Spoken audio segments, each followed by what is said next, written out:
ओम शांति। ओम शांति। सभी बाबा के बच्चों का विशेष पुरुषार्थ यही रहता है कि हमारा मन व्यर्थ से मुक्त हो जाए, पर फिर भी चलते चलते व्यर्थ चलता रहता है। कहते हैं बाबा के बन गए तो नेगेटिव से तो छूट गए, पर मन में व्यर्थ संकल्प चलते हैं। तो व्यर्थ से मुक्त कैसे बने, उसका आधार है सदा समर्थ संकल्प चलते रहे। समर्थ भी सोचते हैं पर सदा नहीं रहता है, तो सदा वाली स्थिति कैसी आए वो प्यारे बाबा ने आज हम बच्चों को समझाया है। तो आज प्यारे बाबा की 26 तारीख के महावाक्य है। रिवाइज को अव्यक्त महावाक्य है। रिवाइज कोर्स है 17 दिसंबर 1989 89। मुरली का हेडिंग है सदा समर्थ कैसे बने। सदा समर्थ कैसे बने। आज समर्थ बाप अपने चारों ओर के मास्टर समर्थ बच्चों को देख रहे हैं।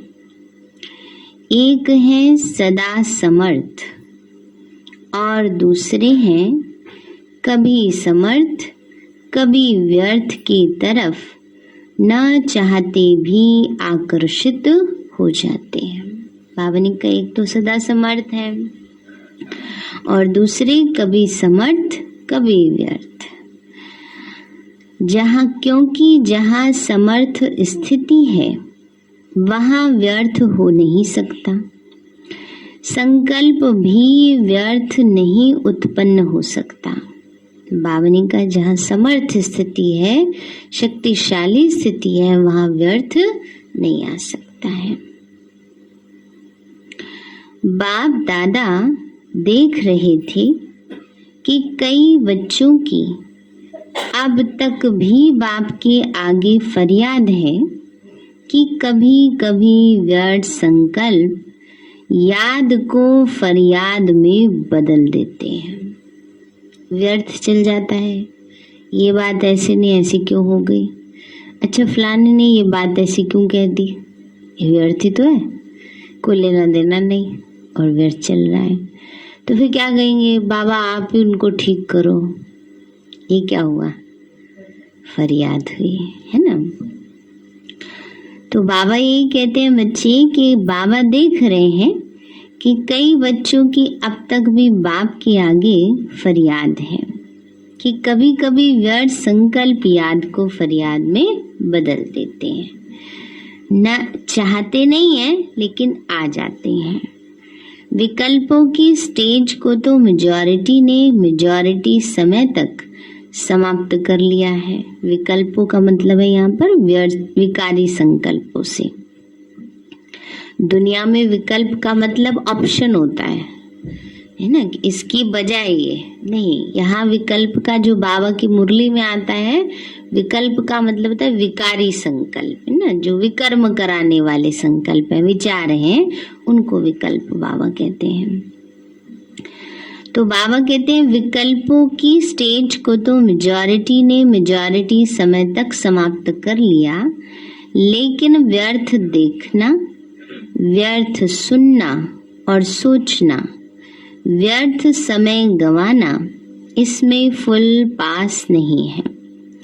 क्योंकि अमृत वेले से सारे दिन की दिनचर्या में अपने मन और बुद्धि को समर्थ स्थिति में स्थित करने का प्रोग्राम सेट नहीं करते, इसलिए अपसेट हो जाते हैं। क्यों आता है व्यर्थ? बाबा ने बताया ना कि अपने मन और बुद्धि को समर्थ स्थिति में स्थित करने का प्रोग्राम सेट नहीं करते। जैसे अपने स्थूल कार्य के प्रोग्राम को दिनचर्या प्रमाण सेट करते हो, ऐसे अपनी मनसा समर्थ स्थिति का प्रोग्राम सेट करेंगे तो स्वतः ही कभी अपसेट नहीं होंगे। जितना अपने मन को समर्थ संकल्पों में बिजी रखेंगे तो मन को अपसेट होने का समय ही नहीं मिलेगा। बाबा ने कहा शरीर का बना देते हैं, कहते क्या करे दीदी, टाइम ही नहीं मिलता है मुरली सुनने का कह देते हैं ना, क्यों? इतना शरीर को बिजी रखा है और मन को खाली छोड़ा हुआ है, वो जहाँ मर्जी जाता रहता है ना। तो बाबा कहते हैं बच्चे अब क्या करो, मन को बिजी रखो, मन को समर्थ में बिजी रखना है। तो बाबा ने कहा फिर अपसेट होने का समय ही नहीं मिलेगा। आजकल की दुनिया में बड़ी पोजीशन वाले, जिन्हों को आईपीज या वीआईपीज कहते, वह सदा अपने कार्य की दिनचर्या को समय प्रमाण सेट करते। तो आप कौन हो? वो भले वीआईपी हैं, लेकिन सारे विश्व में ईश्वरीय संतान के नाते, ब्राह्मण जीवन के नाते आप कितनी भी वी आगे लगा दो तो भी कम है। वीआईपी का मतलब क्या होता है? Very important person. बाबा कहते हैं कितनी भी वी लगा दो, वीआईपी पर्सन है हम। बाबा ने कहा दुनिया वालों से हम ज्यादा स्पेशल हैं। क्यों?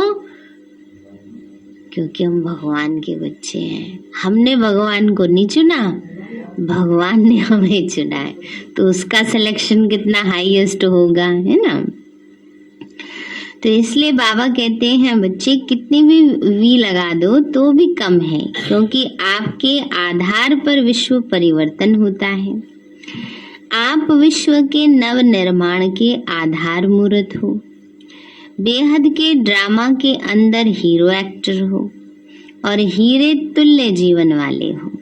तो कितने बड़े हुए। यह शुद्ध नशा समर्थ बनाता है और देहाभिमान का नशा नीचे ले आता है। आपका आत्मिक रूहानी नशा है, इसलिए नीचे नहीं ले आता, सदा ऊंची उड़ती कला की ओर ले जाता है। तो व्यर्थ तरफ आकर्षित होने का कारण है अपने मन बुद्धि की दिनचर्या सेट नहीं करते हो। मन को बिजी रखने की कला संपूर्ण रीति से सदा यूज नहीं करते, है ना। नहीं तो टाइम ही नहीं मिले, मन बिजी रहे, इतना व्यर्थ को आने का टाइम ही नहीं मिले। दूसरी बात, बाप दादा ने अमृत वेले से लेके रात के सोने तक मनसा वाचा कर्मणा और संबंध संपर्क में कैसे चलना है व रहना है, वो सबके लिए श्रीमत अर्थात आज्ञा दी हुई है।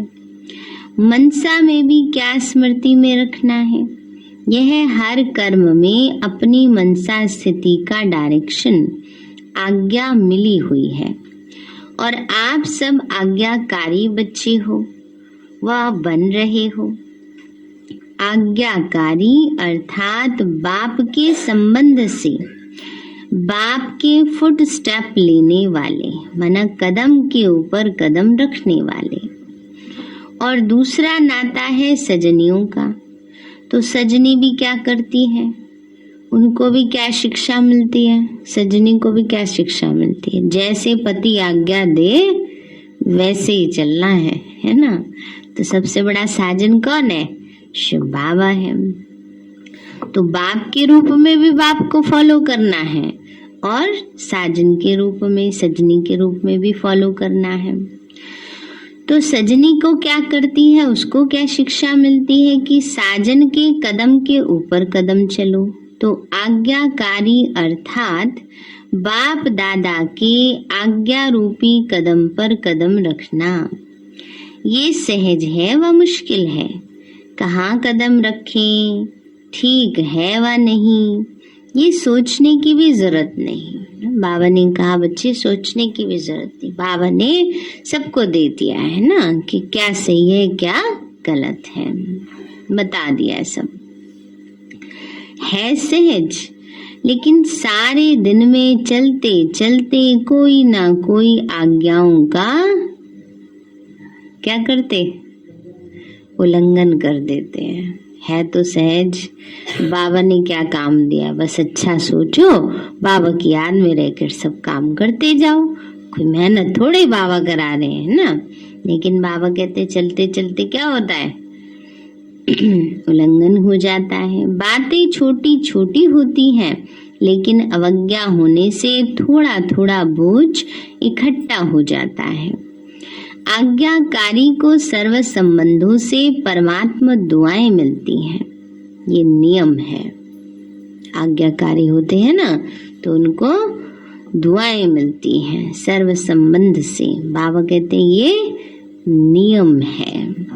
साधारण रीति भी किसी मनुष्य आत्मा के डायरेक्शन प्रमाण हाँ जी कह करके कार्य करते, तो जिनका कार्य करते उनके द्वारा उनके मन से उनको दुआएं मिलती। पर कभी कभी क्या होता है, ऊपर ऊपर से करेंगे हाँ जी जी और करेंगे अपने मन की। ऐसी आत्मा भी होती है ना, ऊपर से जो भी बात कहेंगे हाँ जी और कर क्या रहे हैं, अपनी मनमर्जी है ना, तो वो नहीं चलेगा। बाबा उसको कह रहे हैं जो सच में अगर जो कोई कहते हैं उसकी बात एक्यूरेट मानते हैं तो उनको उनसे दुआएं मिलती हैं। तो यह तो परमात्मा दुआएं हैं। परमात्मा दुआओं के कारण आज्ञाकारी आत्मा सदा डबल लाइट उड़ती कला वाली होती है। साथ साथ आज्ञाकारी आत्मा को आज्ञा पालन करने के रिटर्न में बाप द्वारा विल पावर विशेष वरदान के रूप में वर्षे के रूप में मिलती है। तो बाप सर्व पावर्स विल में बच्चों को देते हैं, इसलिए सर्व पावर्स सहज प्राप्त हो जाते हैं ना, सारी शक्तियां बच्चों को मिल जाती हैं, आज्ञाकारी बच्चों को। तो ऐसे विल पावर प्राप्त करने वाली आज्ञाकारी आत्मा वर्षा, वरदान और दुआएं यह सब प्राप्तियां कर लेती है, जिस कारण सदा खुशी में नाचते वहाँ के गीत गाते उड़ते रहते हैं, क्योंकि उनका हर कर्म उनको प्रत्यक्ष फल प्राप्त कराता है। तो कर्म है बीज, जब बीज शक्तिशाली है तो फल भी ऐसा ही मिलेगा। तो हर कर्म का प्रत्यक्ष फल बिना मेहनत के स्वतः ही प्राप्त होता रहता है। तो जैसे फल की शक्ति से शरीर शक्तिशाली रहता, ऐसे कर्म के प्रत्यक्ष फल की प्राप्ति कारण आत्मा सदा समर्थ रहती। बाबा ने कहा जैसे फल की शक्ति से शरीर शक्तिशाली रहता है ना, आजकल तो विशेष फ्रूट्स ही सबसे बेस्ट वो माना जाता है ना, तो बाबा ने कहा जैसे वो शरीर को शक्तिशाली बनाता, ऐसी बाबा कहते हैं कर्म का प्रत्यक्ष फल अगर अच्छा है तो वो आत्मा को शक्तिशाली बनाता। अगर बाबा की याद में बाबा के श्रीमद् प्रमाण कर्म किया है तो कर्म का प्रत्यक्ष फल क्या होगा, खुशी होंगी, दुआएं होंगी, तो वो आत्मा को शक्तिशाली बनाता है। तो आत्मा सदा समर्थ रहती है, तो सदा समर्थ रहने का दूसरा आधार है सदा और स्वतः आज्ञाकारी बनना। ऐसी समर्थ आत्मा सदा सहज उड़ते हुए अपनी संपूर्ण मंजिल बाप के समीप स्थिति को प्राप्त करती है। तो व्यर्थ तरफ आकर्षित होने का कारण है अवज्ञा। बड़ी बड़ी अवज्ञाएं नहीं करते हो, छोटी छोटी हो जाती है। बच्चे ऊपर ऊपर से देख लेते हैं, बाबा हमने कोई गलती तो की नहीं है, मोटी मोटी नहीं की, कैसी की है, छोटी छोटी की है ना, सूक्ष्म गलतियां होती रहती हैं तो उसका पता नहीं चलता है। तो बाबा ने कहा छोटी छोटी हो जाती हैं, जैसे मुख्य पहली आज्ञा है पवित्र बनो, काम जीत बनो। इस आज्ञा को पालन करने में मेजॉरिटी पास हो जाती हैं, भोली भोली माताएं भी इसमें पास हो जाती हैं। जो बात दुनिया असंभव समझती है उसमें पास हो जाते हैं। लेकिन उसका दूसरा भाई क्रोध उसमें क्या होता है, उसमें कभी कभी आधा फेल हो जाते हैं। कहेंगे दीदी कितना गुस्सा बचाएं, आ ही जाता है। तो बाबा कहते हैं बच्चे, बाबा ने कहा उसका दूसरा भाई क्रोध है, उसमें कभी कभी आधा फेल हो जाते, फिर होशियार भी बहुत है। कई बच्चे कहते हैं क्रोध नहीं किया, लेकिन थोड़ा रौब तो दिखाना ही पड़ता है ना।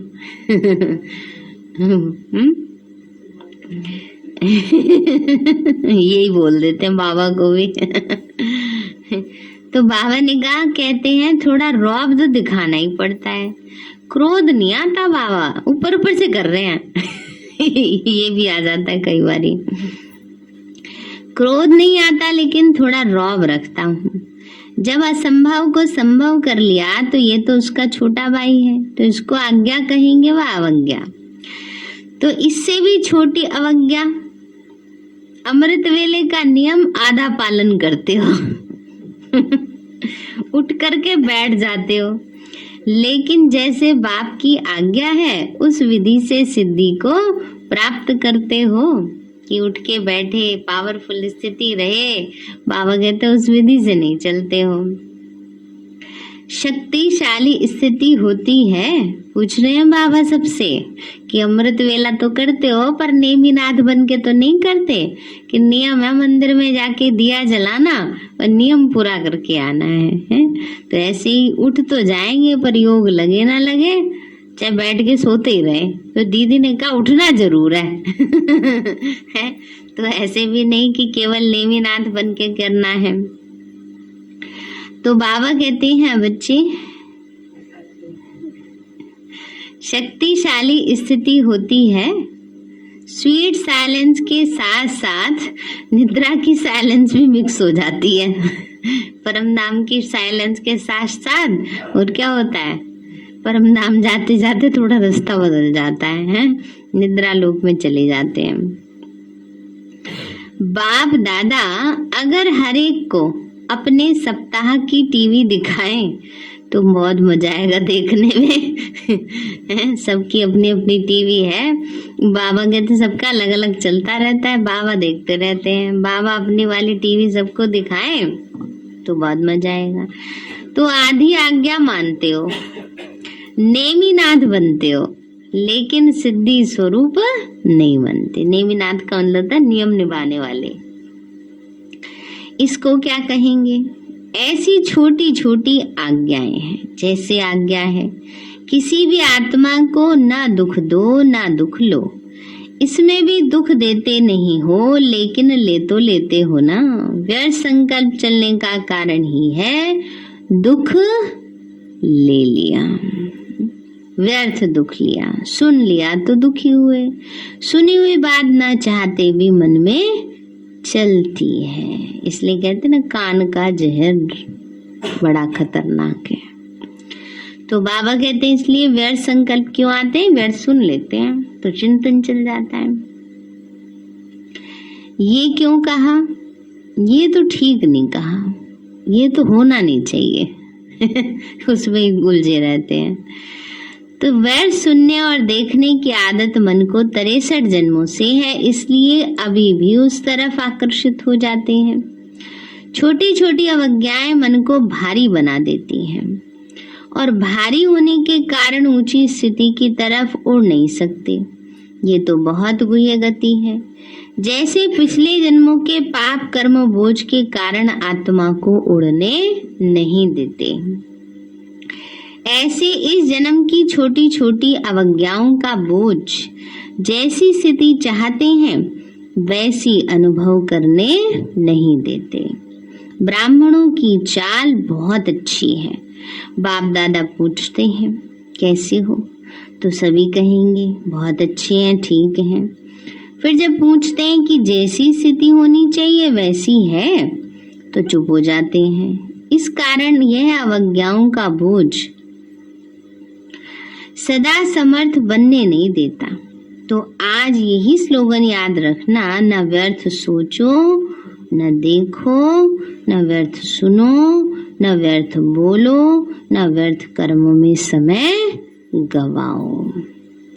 आप बुराई से तो पार हो गए, अब ऐसे आज्ञाकारी चरित्र का चित्र बनाओ।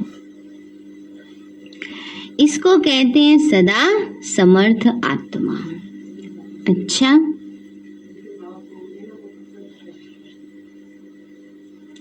जिस दिन पढ़ाई करेंगे उसी दिन पेपर आएगा, तभी तो क्लास आगे बढ़ेगी। अब इतनी सारी क्लासें पढ़नी है, इतने सारे पास करने हैं, तो फटाफट कई बार क्या होता है, कोर्स थोड़े टाइम में कोर्स पूरा कराना होता है, तो क्या करते हैं टीचर, एक सप्ताह में सब एक इतना कोर्स कराएंगे, फिर फौरन उसका वो टेस्ट ले लेंगे, फिर उतना कोर्स कराएंगे, फिर उसका टेस्ट ले लेंगे। हमारा टीचर सुप्रीम टीचर है, वो जिस दिन पढ़ाता है उसी दिन टेस्ट ले लेता है ताकि मेरे बच्चे जल्दी जल्दी आगे की क्लास में पहुंच जाएं, फाइनल में पहुंच जाएं। तो सभी टीचर्स आर्टिस्ट हो, चित्र बनाना आता है ना, अपने श्रेष्ठ चरित्र का चित्र बनाना आता है ना, तो बड़े बड़े चित्रकार वही हैं जो हर कदम में चरित्र का चित्र बनाते रहते। इसी चरित्र का चित्र बनाने के कारण ही आपके जड़ चित्र आधा कल्प चलते हैं। तो टीचर्स अर्थात बड़े ते बड़े चित्रकार अपना भी चित्र बनाते और अन्य आत्माओं को भी चित्रकार बना देते हो, औरों के भी श्रेष्ठ चरित्र बनाने के निमित्त टीचर्स हो, इसी में ही बिजी रहते हो ना। फुल बिजी रहो। एक सेकंड में मन बुद्धि को फुर्सत में रखा तो व्यर्थ संकल्प अपनी तरफ आकर्षित कर लेंगे। सुनाया ना कि सेवा का प्रत्यक्ष फल सदा प्राप्त हो, यही निशानी है सदा आज्ञाकारी आत्मा की। तो कभी सेवा का प्रत्यक्ष फल मिलता है और कभी नहीं मिलता, इसका कारण कोई ना कोई अवज्ञा होती है। टीचर्स अर्थात अमृत वेले से लेकर रात तक हर आज्ञा के कदम पर कदम रखने वाली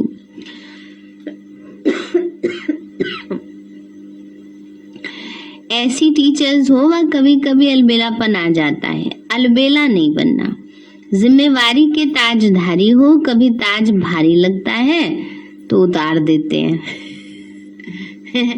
कभी कभी भारी हो भी जाता है, दूसरे के चक्कर में अपनी अवस्था खराब। अरे बाबा सुधरते नहीं, ठीक नहीं होते, इतना बार समझा लिया तो क्या होता है, भारी लगने लगता है।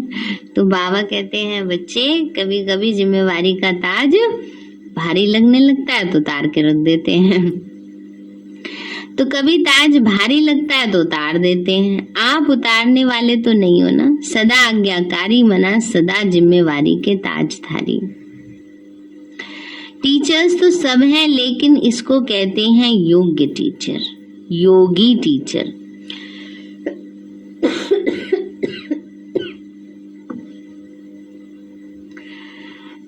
टीचर्स कभी कंप्लेन नहीं कर सकती, औरों को कंप्लीट करने वाली हो, कंप्लेन करने वाली नहीं हो।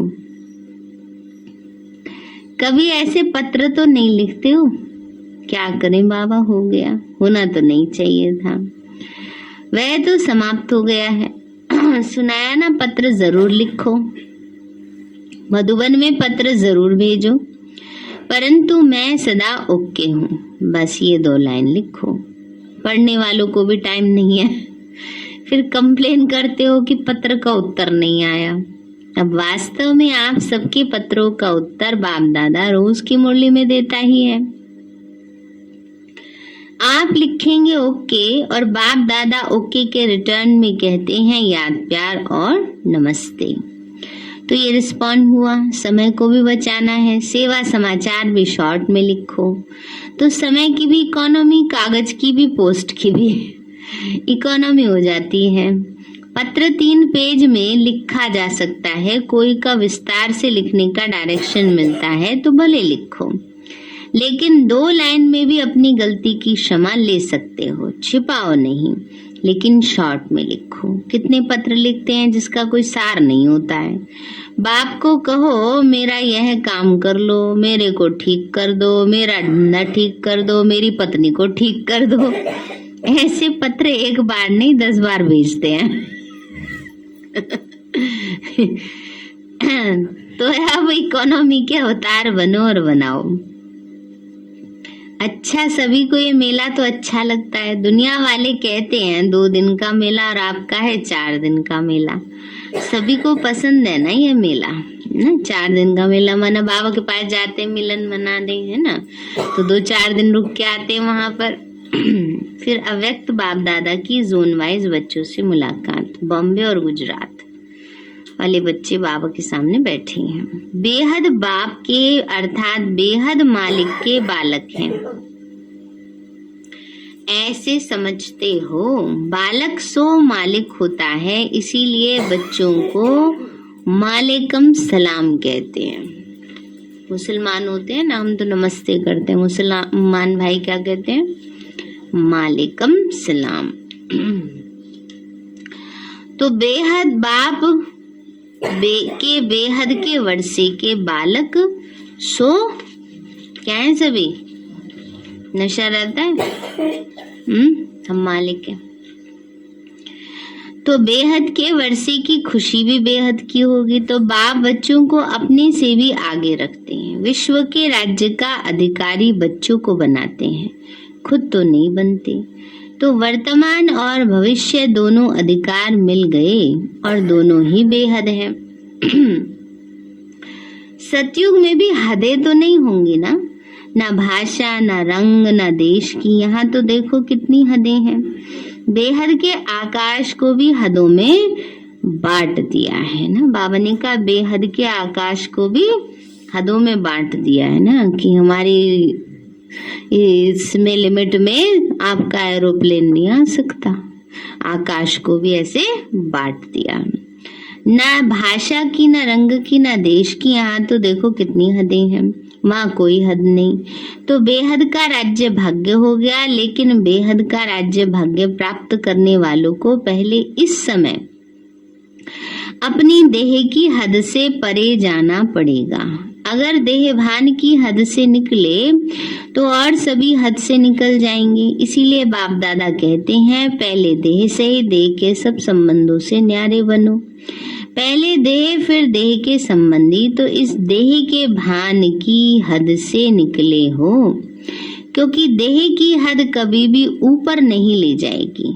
देह मिट्टी है और मिट्टी सदा भारी होती है। कोई भी चीज मिट्टी की होगी तो भारी होगी ना, वजन हो जाता है ना उसमें। यह देह तो पुरानी मिट्टी है, इसमें फंसने से क्या मिलेगा? कुछ भी नहीं। तो सदा ये नशा रखो कि बेहद बाप और बेहद वर्षे का बालक सो मालिक हो। जब बालक बनना है उस समय मालिक नहीं बनो, और जब मालिक बनना है उस समय बालक नहीं बनो, है ना। कब जब मालिक बनना है, कोई सेवा की जिम्मेवारी है, अच्छा कर लेंगे ना। बच्चे होते हैं ना, एक दूसरे पर टालते रहते हैं, एक दूसरे पर टालते रहो, तो वहां बालक नहीं बनना है, वहां कैसे करना है? मालिक बनकर, है ना।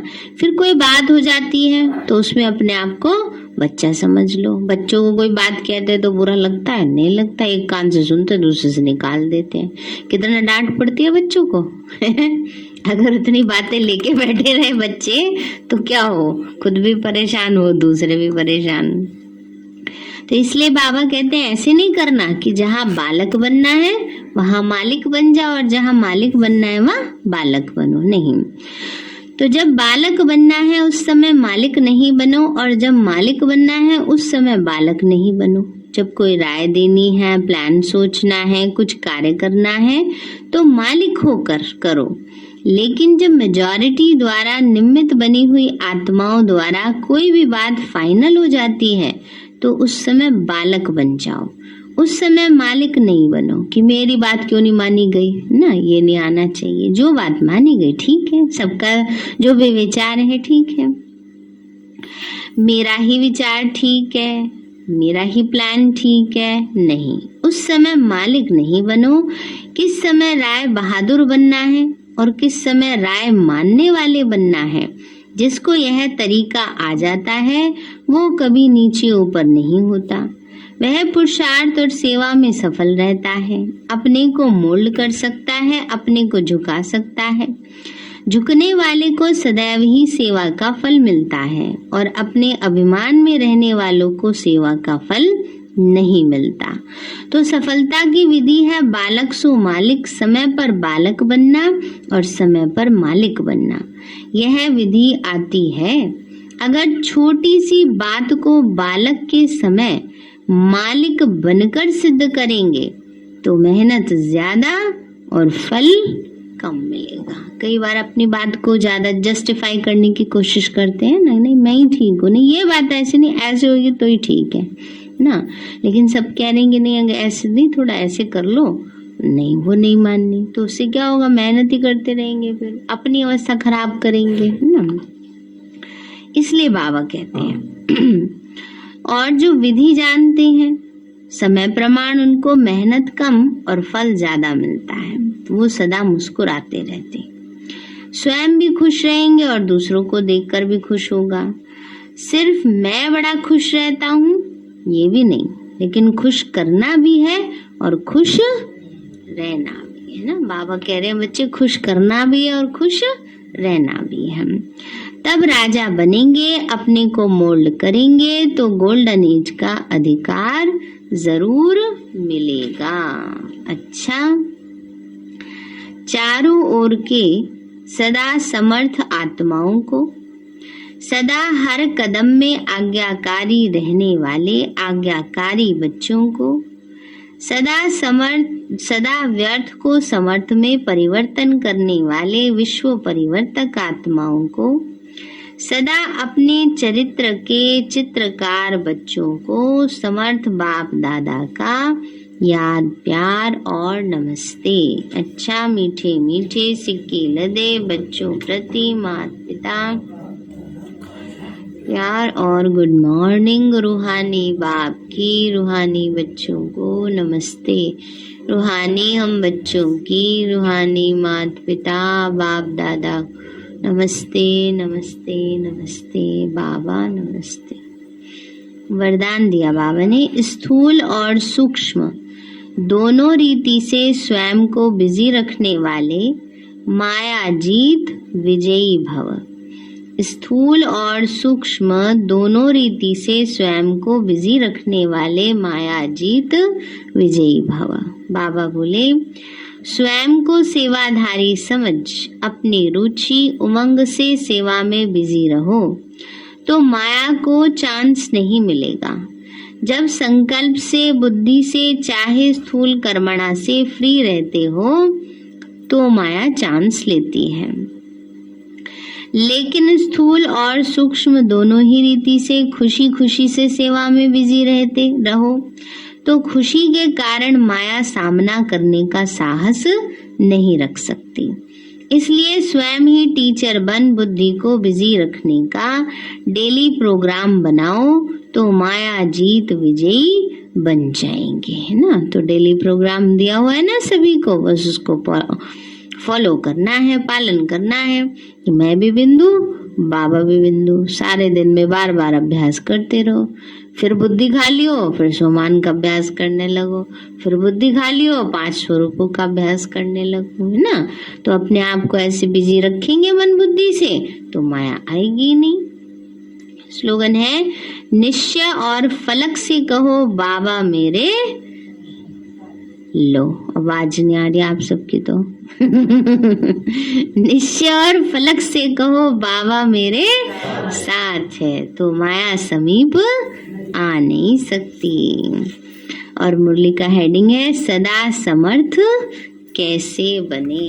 तो बाबा ने सदा समर्थ बनने का हम बच्चों को आज तरीका बताया। मन बुद्धि को सदा बिजी रखना है ना। और क्या करना है, और सभी याद रखें अगले शनिवार क्या है, नया साल है। और नया साल के साथ साथ ब्रह्मा भोजन भी है ना। जगरू भाई जी आएंगे क्लास कराने के लिए, तो सभी को आना है। उस दिन तो छुट्टी होगी, सभी की छुट्टी होगी ना, इसलिए नए साल पर ब्रह्मा भोजन में आना है। नए दिन का टाइम है, 12 बजे का क्लास रखा है। भोजन का ये सोच रहे हैं पैक करने का ही सही है सिस्टम, क्योंकि अभी कोरोना का फिर से प्रभाव थोड़ा बढ़ता जा रहा है ना, तो इसलिए पैक करके देने का ही रखेंगे ना। वो इजी भी रहे, वैसे हमें तो इजी नहीं रहता, पर आप सबके लिए इजी रहेगा ना। चलो मीठे